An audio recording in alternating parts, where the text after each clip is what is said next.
لیکن اس قدر طاقتور نہیں تھی. جنیجو صاحب جو تھے انہوں نے آ کے یہ فیصلہ کیا تھا کہ میں نے جو یہ فوجی بیوروکریسی ہے انہیں میں نے اقتدار کے ایوانوں سے الگ رکھنا ہے, اور انہوں نے اس پہ کوشش بھی کی. جب انہوں نے عملی طور پر اس پہ کوشش کی تو نتیجہ یہ نکلا کہ انہیں ایسے جیسے مکھن سے بال نہیں نکالتے ایسے نکال کے باہر کر دیا گیا. یہ میری آنکھوں کے سامنے ہوا ہے, وہ دور میں نے دیکھا ہے جناب محمد حاج جنیجو صاحب کا, جب انہوں نے ایک جرنیل کو 1 گھنٹہ باہر بٹھایا تھا. اب باہر بٹھانے سے مراد کو دھوپ میں نہیں بٹھا دیا تھا, جو انتظار گاہ ہے آپ کی تو اللہ کے فضل و کرم سے جو ہماری انتظار گاہیں ہیں نا پوری دنیا میں ایسی نہیں ہے, ایسی تو وائٹ ہاؤس میں نہیں ہوگی. تو وہ لوگ جب ہماری بلڈنگز دیکھتے ہیں, ہمارے وزراء کے دفاتر دیکھتے ہیں, وہ حیران رہ جاتے ہیں کہ یہ وہ لوگ ہیں جو کشکول لے کے آتے ہیں. IMF کے لوگوں کے اتنے خوبصورت, وہ تو ان کے بڑے سے بڑے آفیسر جو ہیں وہ چھوٹے چھوٹے کیبنز میں بیٹھے ہیں. جب یہ ان کے پاس جاتے ہیں وہ کیبنز میں بیٹھ کے ان کے ساتھ گفت و شنید کرتے ہیں. تو دیکھیے جو اربوں ڈالر آپ کو دیتے ہیں وہ چھوٹے چھوٹے کیبنز میں بیٹھے ہیں, اور جو بیکاری ہیں جو کشکول لے کے جاتے ہیں ان کے دفاتر آپ یہاں دیکھ لیں. ان کے جو پی اے ہیں ان کا دفتر اتنا مزے کا ہوتا ہے, اتنا شاندار ہوتا ہے کہ وہاں بندہ جا کے اچھا یہ کرتے کیا ہے, یہ مروب کرنا ہوتا ہے نا آنے والے کو کہ وہ سوچے کہ جن کی ریسیپشن ایسی ہے بھائی وہ آفیسر کتنا بڑا ہوگا کہ جس کا پی اے اتنی شان و شوکت کے ساتھ بیٹھا ہے, جاہو جلال کے ساتھ بیٹھا ہے, آپ اس کے ساتھ اونچی آواز میں بات نہیں کر سکتے, تو منسٹر صاحب کا درجہ کیا ہوگا. تو یہ اچھا عمران خان صاحب سے میں اپیل کروں گا کہ جب وہ آتے ہیں تو اگر آتے ہیں, اگر اس لیے میں نے کہا کہ جو فارمولے کی بات ہوتی ہے -1 فارمولا, وہ اس لیے کہ خان صاحب پوری طاقت کے ساتھ ان کو لتاڑ کے گزر کے آگے آنا چاہتے ہیں. ایسا ہوگا نہیں. عمران خان صاحب کو میں نے کل کے پروگرام میں بھی کہا اور اس سے پہلے 10 پروگرامز میں کہہ چکا ہوں. جی سر. خان صاحب کو اسٹیبلشمنٹ کے ساتھ ہاتھ ملانا ہوگا, اپنے تعلقات بہتر کرنے ہوں گے. عمران خان صاحب کے خلاف پورا منصوبہ بن چکا ہے کہ ان اقتدار سے نکالنا ہے. اچھا وہ کیسے ہو سکتا ہے؟ عمران خان صاحب 3 محاذوں پہ انہیں سامنا ہے. الیکشن کمیشن آف پاکستان ہے, وہاں پہ عمران خان صاحب کو نااہل کرنے کے لیے پورا مٹیریل موجود ہے, مواد موجود ہے. مثال کے طور پر جو انہوں نے فارن فنڈنگ کیس میں جو اکاؤنٹس چھپائے تھے وہ کافی ہے, وہ شواہد کافی ہیں. جو ایفیڈیوٹ دیے تھے وہ کافی ہیں انہیں نااہل کرنے کے لیے اور ان کی پارٹی کو کالعدم قرار دینے کے لیے. ایک تو وہ ہے. اس کے بعد عدالت میں انہوں نے جائے صاحبہ کو للکارا ہے, زیبا چودھری صاحبہ کو, ان کی توہین کی عدالت کی, ان کو للکارا. پھر انہوں نے ایڈمنسٹریشن کو للکارا, پولیس کی ایڈمنسٹریشن کو, انہوں نے IG صاحب کو للکارا, انہوں نے DIG صاحب کو للکارا. تو ان کے خلاف جو دہشت گردی کا مقدمہ چل رہا ہے وہ دہشت زدہ کرنے کا, سرکاری مشینری کو, سرکاری اہلکاروں کو, عدلیہ کو, وہ کافی ہے. عمران خان صاحب کو عدلیہ نے موقع دیا, اور عمران خان صاحب کو جنہوں نے کہا تھا نا کہ ہم آپ کے جواب سے مطمئن نہیں ہو رہے, 2-3 دفعہ ان سے جواب لیا اور جسٹس اطہر من اللہ نے اینڈ پہ کہا کہ ہم مطمئن نہیں ہوئے. ہمیں افسوس ہے کہ عمران خان صاحب ہم جو آپ سے جواب کی توقع کر رہے تھے وہ آپ جواب کیا توقع کر رہے تھے کہ 2 لائنیں صرف ہوتی کہ جو کچھ بھی میں نے کیا وہ ارادتاً نہیں کیا, میرے منہ سے نکل گیا اور میں اس پہ معافی چاہتا ہوں غیر مشروط طور پر. میں اپنے آپ کو عدالت عالیہ کے یا اسلام آباد ہائی کورٹ کے جو عدالت عالیہ, میں اس کے رحم و کرم پر خود کو چھوڑتا ہوں. اتنی سی بات کرتے ہیں انہوں نے انہیں وارننگ دے کے کہہ دینا تھا آپ گھر جائیں. لیکن عمران خان صاحب چاہتے ہیں میں طاقت, ایک تو میں کہیں بھی سر نہیں گونا ہوں, مجھے ایک لمحہ کے لیے بھی سر نہ جھکانا پڑے, ایک لمحہ کے لیے بھی میں اپنے بیک. یہ جو انانیت ہے آپ میں, یہ جو عمران خان صاحب کے اندر رونیت ہے, فرعونیت ہے, تکبر ہے, یہ -1 فارمولے کا سبب بنا ہے. اور آنے والے دنوں میں اگر ایسا ہو جاتا ہے تو میں نے کل بھی کہا تھا یہ ملک کے لیے تو بالکل بھی بہتر نہیں ہے. اس کی وجہ یہ نہیں کہ مطلب یہاں کو نعوذ باللہ طوفان آ جانا ہے, کچھ بھی نہیں ہونا. میں نے بار بار کہا کہ یہاں ذوالفقار علی بھٹو صاحب کو سزائے موت دی گئی, انہیں سولی پہ لٹکا دیا گیا, تو کیا ہوا تھا؟ اس کے بعد کیا ہوا تھا؟ ملک نہیں چل رہا. اچھا محترمہ بینظیر بھٹو کی شہادت ہوتی ہے, اس کے بعد کیا ہوا تھا؟ ٹائر جلائے گئے, پیٹرول پمپ جلائے گئے, تو کیا ہوا؟ ملک تو چل رہا ہے نا. عمران خان صاحب کو اگر -1 فارمولا کر دیا جاتا ہے تو یہ ملک میں بیٹھ کے, اس ملک میں مجھے بتائیے کہ الطاف حسین سے بڑا بھی کوئی تھا دبنگ آدمی, اس کے کہنے پہ پورے کا پورا کراچی بند ہو جاتا تھا, اور لوگ وہ جب خطاب کر رہے ہوتے تھے ٹیلی فون پہ تو لوگ رو رہے ہوتے اور ہاتھ جوڑے ہوتے تھے, نہیں بھائی ایسا نہ کرنا, نہیں بھائی ایسا نہ کرنا, نہیں بھائی ویسا نہ کرنا. خان صاحب کیا سمجھتے ہیں کہ ان کے لوگ جو ہیں ان سے زیادہ طاقتور ہیں, یہ سڑکوں پہ نکلیں گے, یہ فوج کا مقابلہ کریں گے, یہ پولیس کے مقابلہ کریں گے, ان سے کہیں زیادہ طاقتور ہیں مذہبی جماعتیں. تو انہوں نے دیکھا نہیں ہے کہ سعد رضوی صاحب کی جماعت تحریک لبیک پاکستان, جب ان کو کہا گیا کہ آپ محاذرہ کی سیاست چھوڑیں, آپ نے اگر سیاست کرنی ہے تو پھر محاذرہ نہ کریں, ان کی بات سمجھ میں آ گئی ہے. حیرت کی بات ہے کہ سعد رضوی صاحب نہ تو ان کا یوں کہہ لیجیے کہ تجربہ اتنا ہے, عمران خان صاحب پوری دنیا گھوم کے آئے ہیں, انہوں نے دنیا دیکھی ہے, اور سعد رضوی صاحب تو چھوٹے سے بچے ہیں. ہمارے حوالے سے تو وہ کم عمر کے اعتبار سے میں کہہ رہا ہوں، اپنی علم اور فراست کے اعتبار سے انہوں نے ثابت کیا کہ وہ بہت بڑے آدمی ہیں. 1 منٹ میں انہیں بات کی سمجھ آئی، اور اس کے بعد انہوں نے اپنی جماعت سے کہہ دیا ہے کہ آپ نے سڑکوں پہ نہیں آنا اور آپ نے گملہ بھی نہیں توڑنا. اور اس سے پہلے آپ دیکھیں جو ان کا آخری مظاہرہ تھا اس میں انہوں نے سرکاری گاڑیاں نہ صرف جلا دی تھی بلکہ پولیس والے بھی جلا دیے تھے اس میں. تو یہ تھا ان کا. اچھا خان صاحب مذہبی جماعتوں سے طاقتور تو نہیں ہے، ان کے ساتھ ہی موجود ہے مولانا فضل الرحمان. مولانا فضل الرحمان کتنے طاقتور آدمی ہیں، جب چاہیں سڑکیں بلاک کر سکتے ہیں، جب چاہیں روڈز پہ آگ لگوا سکتے ہیں، لیکن چونکہ اس نے سیاست میں رہنا وہ ایسا نہیں کرتے. تو خان صاحب کو اپنا رویہ چینج کرنا پڑے گا. سیاست جو ہوتی ہے یاد رکھیے گا اس میں پاؤں گرم اور ساتھ ٹھنڈا رکھنا پڑتا ہے. پاؤں گرم سے مطلب جیسے عمران خان صاحب نہیں کر رہے کہ ایک جگہ ٹکے نہیں بیٹھ رہے اس شہر میں اس شہر میں اس شہر میں. یہ ہے کہ آپ اپنے پاؤں گرم رکھنے متحرک رہے ہیں. آپ پورے ملک کا ایک بڑا پاکستان ہے نا بھائی، تو سیاسی قائد جو ہوتا ہے اس نے ایک جگہ ٹکے نہیں بیٹھنا ہوتا، وہ اپنے پاؤں گرم رکھے، یعنی کہ جہد مسلسل ہے. اگر آپ بیٹھ گئے تو آپ دوڑ ریس سے پیچھے نکل گئے. تو عمران خان صاحب کے لیے یہ کہ پاؤں ایسے ہی گرم لیکن دماغ ٹھنڈا رکھیں. اتفاق کی بات ہے کہ عمران صاحب نے پورے کی پوری باڈی کو گرم رکھا ہوا ہے. جتنے زیادہ گرم ان کے پاؤں اس سے کہیں زیادہ ان کا گرم دماغ ہے. تو خان صاحب نے اگر پاکستان کی سیاست میں رہنا ہے، نمبر 1 سیاست میں رہنا ہے، ابھی اقتدار کی بات نہیں ہو رہی، اور دوسرا اگر دوبارہ اقتدار حاصل کرنا ہے تو اور -1 فارمولے سے بچنا ہے تو عمران خان صاحب کو اپنے پاؤں گرم اور دماغ ٹھنڈا رکھنا پڑے گا. خان صاحب نے اگر دماغ ٹھنڈا نہ رکھا تو پھر -1 فارمولا جو ہے نا اس پہ امپلیمنٹ ہونے والا ہے. یہ اگلے 1-1.5 مہینے میں ہونے والا ہے. اس میں بہت زیادہ وقت نہیں ہے. یہ نوشتہ دیوار ہے. یہ صرف مجھے نظر نہیں آ رہا، یہ خان صاحب کو نظر آ رہا ہے. اب تو انہوں نے تقریروں میں کہنا شروع کر دیا نا، اور آج گجرانوالہ کے جلسے میں وہ بھرپور طریقے سے اس کا اعلان کریں گے کہ یہ جو منصوبہ بنے خان صاحب کو علم ہے اس کا -1 فارمولے کا.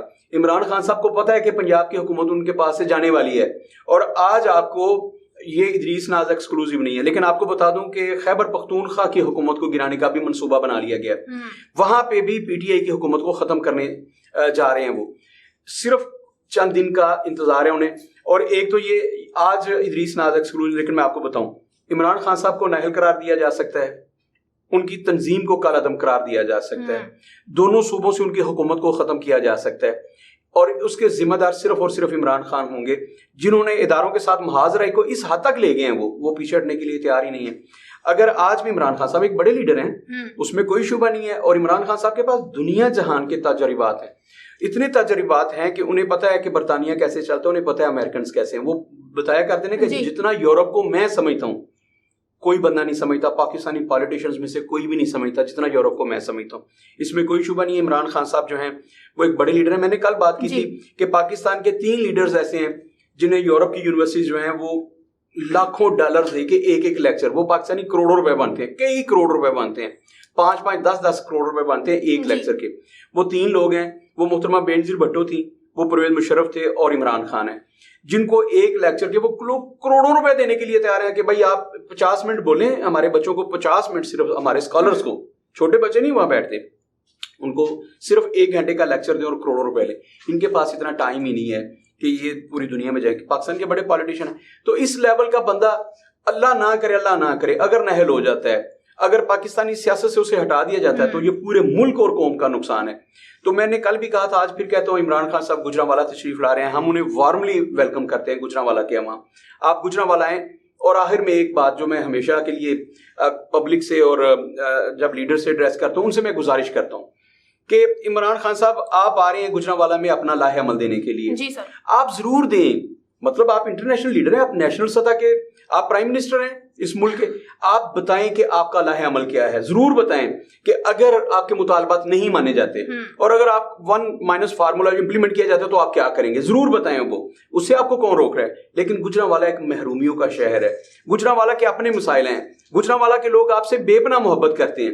بھائی نواز شریف کو چھوڑ کے اگر گجرانوالہ کے لوگ آپ کی طرف آ رہے ہیں تو اس کی وجوہات ہے نا. ہم بار بار کہہ رہے ہیں کہ مسلم لیگ نون یہاں سے کلین سویپ کرتی رہی ہے. اس سے پہلے پیپلز پارٹی کیا کرتی تھی، لیکن نہ پیپلز پارٹی نے شہر کو کچھ دیا. آج بھی اس کے محرومیت جوں کی توں ہیں. اس کے بعد مسلم لیگ نون مسلسل یہاں برسر اقتدار ہے. مسلم لیگ نون یہاں سے کلین سویپ کرتی ہے. آپ ایک سیٹ نہیں نکال سکتے. لیکن اب بیداری پیدا ہو رہی ہے. عمران خان صاحب اگر چاہتے ہیں، اب تک کے 2018 کے الیکشنز میں یہی ہوا کہ ایک سیٹ نہیں لے سکے تھے عمران خان صاحب. پیپلز پارٹی تو خیر 2-3 ہزار ووٹوں پہ آ گئی ہے. تو خان صاحب اگر چاہتے ہیں کہ گجرانوالہ سے ان کے امیدوار جیتے، ان کے کینڈیڈیٹ جیتے، ان کے ٹکٹ ہولڈر یہاں سے اگر جیتے تو پھر خان صاحب گجرانوالہ کے لیے کوئی لاہ عمل دیں. بھائی گجرانوالہ میں اپنی یونیورسٹی نہیں ہے, سرکاری یونیورسٹی, ایک گفٹ یونیورسٹی ہے اور وہ پرائیویٹ سیکٹر کی ہے. گجرانوالہ میں ایک اپنی یونیورسٹی نہیں ہے. ہم بار بار کہہ رہے ہیں کہ گجرانوالہ میں جو آپ نے 1000 بیڈ کا ہاسپٹل شروع کیا تھا, ابھی تک وہ منصوبہ پایا تکمیل کو نہیں پہنچا. عمران خان صاحب صوبے میں حکمران ہیں, اب پرویز لائی صاحب ہیں, لیکن کچھ بھی نہیں ہو رہا. جمع تفریق ہے زبانی, ابھی تک وہ فنکشنل نہیں ہو سکا. اس کے بعد ہم بار بار کہہ رہے ہیں یہ گجرانوالہ میں چلڈرن ہاسپٹل نہیں ہے. ہم چھوٹا بچہ اگر بیمار پڑ جاتا ہے تو اسے لاہور بھیج دیتے ہیں اور راستے میں ڈیتھ ہو جاتی ہے بچے کی. پھر گجرانوالہ میں برن ہاسپٹل نہیں ہے. اگر لوگ جل جاتے ہیں, جلس جاتے ہیں, تو گجرانوالہ میں کوئی ہاسپٹل نہیں, ہمیں لاہور لے جانا پڑتا ہے. لاہور لے کے جاتے ہیں, واپس ہم ڈیڈ باڈی لاتے ہیں. گجرانوالہ میں اپنا ایئرپورٹ نہیں ہے. تو گجرانوالہ میں ویمن یونیورسٹی نہیں ہے. گجرانوالہ کو آپ نے جو میڈیکل کالج دیا اس کی صرف 100 نشستیں ہیں, اتنی محدود نشستیں. بھائی آپ 1 کروڑ کی آبادی کو, جسے آپ بزدل ہیں کہ آپ نے 60 لاکھ کہنا ہے, 1 کروڑ سے زیادہ آبادی ہے گجرانوالہ کی, تو وہ شہر ایک ضلع جو 1 کروڑ آبادی کا ہے, آپ نے اسے 100 نشستوں کا میڈیکل کالج دیا ہے جو ناکافی ہے. تو خان صاحب آپ گجرانوالہ کے لیے, گجرانوالہ کے باسیوں کے پاس پینے کے لیے صاف پانی نہیں ہے. گجرانوالہ کے باسیوں کے پاس صاف ستھری ہوا نہیں ہے. یہاں پہ آپ کو پتا نا جو جتنی بھی فیکٹریز ہیں, آپ وافٹا ٹاؤن اور جو پوش ایریاز ہیں ان کے جو باسی ہیں وہ جلدی امراض اور سانس کی بیماریوں کا شکار ہیں, کیونکہ اس کے ساتھ ہی اسٹیٹ ہے جہاں پہ ٹائر اور مردہ مرغیاں چلائی جاتی ہیں. تو یہ سارا کچھ گجرانوالہ کے باسی جھیل رہے ہیں. تو خان صاحب اگر آپ گجرانوالہ کے لیے کچھ لاہ عمل دیں, آپ بتائیں کہ میرے پاس گجرانوالہ کے لیے, اگر میں دوبارہ برسر اقتدار آتا ہوں, میرے یہاں سے کینڈیڈیٹس جیتے ہیں, اگر میں یہاں سے نشستیں لیتا ہوں MNAs اور MPs کی, تو میں گجرانوالہ کو کیا دوں گا؟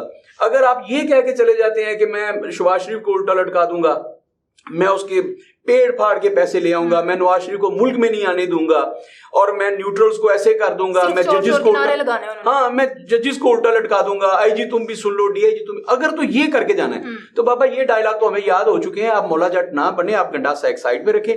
ایک تو آپ محاذرائی کی سیاست کو چھوڑیں, اور دوسرا گجرانوالہ کے عوام کے لیے کوئی ایک بڑا اعلان کر کے جائے, تاکہ ہم صدیوں یاد رکھیں کہ عمران خان صاحب گجرانوالہ آئے تھے اور گجرانوالہ کے باسیوں کے لیے انہوں نے یہ اعلان کیا تھا. اس کے بعد بھی اگر گجرانوالہ کے باسی جو ہیں وہ انہیں ووٹ نہیں دیتے, تو پھر خان صاحب گلا کر سکتے ہیں کہ میں نے آپ کے لیے یہ نعرے لگا کے چلے جانا, ان کو برا بلا کے, یہ ہمیں باتیں ازبر ہو چکی ہیں. اور ہم کب سپورٹ کر رہے ہیں میاں نواز شریف صاحب کی کرپشن کو؟ کبھی سپورٹ کیا ہم نے کب سپورٹ کیا ہے زرداری صاحب کی کرپشن کو؟ ہم نے کب سپورٹ کیا ہے شہباز شریف صاحب کی کرپشن کو؟ ہم تو کہتے ہیں جس نے کرپشن کیا اسے الٹا لٹکائیں. تو خان صاحب اس وقت یہ وقت ہے کہ آپ ایک تو اپنے رویے میں نرمی پیدا کریں, اسٹیبلشمنٹ کے ساتھ اپنے تعلقات بہتر بنائیں, اور دوسرا گجرانوالہ تشریف لا رہے ہیں, ہم آپ کو جیسے وہ کہتے ہیں کہ ہم دیدہ و دل فرش راہ کی آپ کا انتظار کر رہے ہیں, منتظر ہیں آپ کے, لیکن گجرانوالہ کے لیے آپ کے پاس کیا ہے؟ خدا کے لیے آج وہ اعلان کر کے جائیے گا, تاکہ آپ گجرانوالہ کے باسیوں کو کہہ سکیں کہ اب آپ کے ووٹ کا حقدار میں ہوں, کیونکہ میرے پاس گجرانوالہ کے لیے ایک ویژن ہے, ایک منصوبہ ہے. باقی کسی بھی سیاسی پارٹی کے پاس گجرانوالہ کے لیے ترقیاتی منصوبہ نہیں تھا. تو آج ہم اس کا انتظار کریں گے, خان صاحب گجرانوالہ تشریف لائیں, اور گجرانوالہ کو کیا دے کے جاتے ہیں ہم نے یہ دیکھنا ہے. باقی نعرے تو لگتے رہتے ہیں کہ کون چور ہے, کون لوٹ کے کھا گیا, اور کس سے خان صاحب نے پیسے نکلوانے, یہ ہم سنتے رہتے ہیں. آج نئی بات سننی ہے اور اس کا میں منتظر ہوں. اس کے علاوہ سر اوور آل ورلڈ میں نیوز چینل کی جو سب سے افسوسناک خبر ہے کہ آج زینت بنی ہوئی ہے. کل ملکہ برطانیہ مس ایلزبتھ 96 برس کی عمر میں اس دارالفانی سے کوچ کرے گی. آپ ان کے بارے میں یہ FM4 کے TV کس طرح سے تعزیت پیش کرتے ہیں؟ عشا دیکھیے, دنیا میں کہیں بھی بڑا نقصان ہو, وہی بات جو ہم کر رہے تھے کہ کافر ٹماٹر اور کافر آلو اور کافر پیاز, یہ نہیں ہوتا. وہ ایک بڑی لیڈر تھی, انہوں نے دنیا کی ایک بڑی موتبر اور مدبر لیڈر کے طور پر اپنا لوہا منوایا. اچھا, انہوں نے ایک پہلی بات تو جتنا عرصہ انہوں نے دوسری جنگ عظیم سے لے کر آج تک 9/11 اور پتہ نہیں کتنی جنگیں, یہ ساری انہوں نے اپنی آنکھوں سے دیکھی. 70 سال اور صرف دیکھی نہیں اپنی آنکھوں سے, اتنی تو کسی کی عمر نہیں ہوتی. 70 سال انہوں نے 70 سال برطانیہ کے جھنڈے پہ حکمرانی کی ہے. وہ جھنڈا جس پہ کہا جاتا ہے کہ کبھی سورج نہیں ڈھلتا. آپ دیکھیے کہاں سے شروع ہوتا ہے اور نیوزی لینڈ کہاں پہ ہے. تو برطانیہ اتنی بڑی سلطنت کہ کہا جاتا ہے کہ اس کے جھنڈے پہ کبھی بھی سورج غروب نہیں ہوتا. اتنے بڑے تاج کی مالکہ جو ہیں وہ دنیا سے گئی ہیں, اور پھر 70 سال انہوں نے حکومت کی ہے. ملکہ کے بارے میں عرض کر رہا تھا کہ ملکہ نے بہت سارے ادوار دیکھے دوسری جنگ عظیم سے لے کر آج تک. اچھا, صرف دیکھے نہیں ہیں, ان میں پھر اپنا رول پلے کیا. اور آپ دیکھیے گا ملکہ برطانیہ نے ہمیشہ پازیٹیو رول استعمال کیا. آپ دیکھیے گا بہت ساری جنگیں ایسی تھی جس میں ہر چند کے ملکہ جو تھی, جب افغانستان کے ساتھ محاذرہ ہوا امریکہ تو برطانیہ اس کا حصہ تھا. اور یہ کیسے ہو سکتا ہے کہ ملکہ کی اجازت کے بغیر ایسا ہوا؟ ان کا جو وزیر اعظم ہوتا ہے وہ ضرور مشاورت کرتے ہیں, اس میں کوئی شبہ نہیں ہے. جب عراق کا حملہ ہوا کویت پر تو اس وقت بھی ملکہ جو تھیں وہ کویت اور پورے عرب ممالک جو تھے ان کے ساتھ کھڑی تھی, اور سعودیہ کی حمایت میں, کویت کی حمایت میں, عراق کی مخالفت میں کھڑی تھی. اس میں کوئی شبہ نہیں ہے. اچھا بسا اوقات آپ سیاسی اختلاف کر سکتے ہیں, میرے سننے والے بھی سیاسی اختلاف کر سکتے ہیں کہ بھائی آپ کون ہوتے ہیں کہ یہاں بھی ان کی فیور کر رہے ہیں. میں سمجھتا ہوں کہ ان کا سٹینڈ بالکل ٹھیک رہا, لیکن حیران کن بات ہے کہ ملکہ نے کبھی بھی کسی بھی ملک میں جا کے, ایک تو وہاں کے عوام کو ان کی سٹیٹمنٹ ہے, اور برطانیہ نے متعدد مرتبہ کہا کہ اگر امریکہ اپنے مفادات کے لیے کسی بھی ملک میں جنگ کو طویل کرتا ہے, طول دیتا ہے, یا وہاں کے املاک کو نقصان پہنچاتا ہے تو برطانیہ اس کے ساتھ نہیں ہے. ملکہ جو تھی بلا شبہ ایک بڑی مدبر خاتون تھی. انہوں نے جتنے بھی آج تک فیصلے لیے ان میں سے بہت سارے غلط ہو سکتے ہیں. کوئی بھی یاد رکھیے گا ملکہ جو تھی کہ وہ اللہ کی ولیہ نہیں تھی, ٹھیک ہے نا. وہاں پہ ہوتا ہے نا جو اللہ کے پیغمبر ہوتے ہیں اور اللہ کے ولی ہوتے ہیں, وہ اللہ کی بصیرت سے دیکھ رہے ہوتے ہیں, ان کے پاس غلطی کی گنجائش نہیں ہوتی. اللہ کے پیغمبروں کے پاس تو بالکل نہیں ہوتی. اچھا تو وہ لوگ غلط فیصلے نہیں کر سکتے, لیکن عام انسان ہے, وہ ایک عام انسان تھی, بہت مدبر تھی, بہت فہم و فراز کی مالک تھی. اس کے باوجود فیصلے غلط ہوئے 100%, لیکن آپ ان کے فیصلوں کی اکثریت دیکھیے, ان کے زیادہ جو فیصلے تھے وہ درست ثابت ہوئے. وقت نے ثابت کیا کہ ملکہ جو تھی ان کے فیصلے درست ہیں. برطانیہ کی تعمیر و ترقی کے لیے ان کا جو رول ہے وہ وہاں کے قوم کبھی بھی اسے فراموش نہیں کر سکے. ابھی تو وہ سوگ میں ہے نا, 10 دن کے لیے انہوں نے سوگ کا اعلان کیا ہوا ہے.